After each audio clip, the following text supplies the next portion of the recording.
Vandaag is het een speciale vastelavondsvlog, want het is mijn verjaardag. Hyper de piep, hoera. Nou, je snapt natuurlijk, het gaat niet om mij, het gaat om Bart. Dus, Bart is momenteel in het gebouw van L1, althans het gebouw van L1. Hij is bij L1, want Bart en Leo gaan het liedje zingen in de halve finale van de LVK. Ja, ik kan er niet bij zijn, dus wat ga ik doen? Ik ga hem gewoon bellen. Ik ga hem bellen via de FaceTime. Dus even kijken. Zit hij op de laptop? Hup, schermvullend. En we gaan gewoon kijken hoe hij mee bezig is. Dus even kijken of we op dat nummer.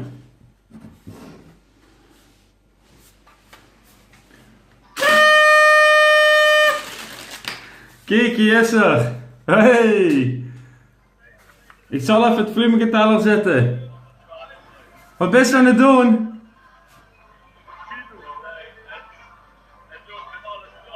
Kijk!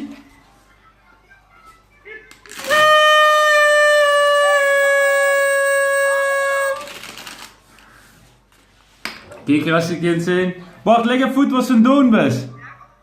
Ik versta er wel, weet ik wel. Ja, zeg even wat ze aan het doen bent. Ik ben nu in Allee. Ja? LVK-nummer. Proberen promoten, Bartje en Leo. En dat gaan ze nu doen. En het belangrijkste, als ze willen stemmen, moest dat vandaag doen tussen 8 en half 9 en 8 morgen tussen 4 en half 4.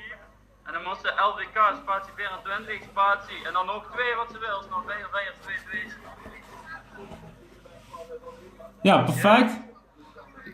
Gewoon Bart en Leo het promoten. Dus de banden.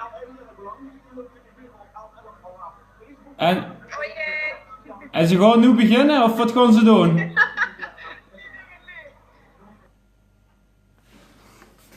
Nou, zoals het is, was de communicatie perfect. Ik verstond er niet heel veel van, maar wat er zei is, gang stemmen. Vanavond, tussen 8 en half 9 volgens mij. En morgen is de herhaling. Dus het is belangrijk, iedereen die nu kijkt ook, gang stemmen. Ja? Als het nu al geweest is, hoeft ze niet meer te stemmen. Maar goed. Nou, ik zou zeggen, fijne avond. Ik ga nog fijn mijn verjaardag vieren en we zien ons. Hoi!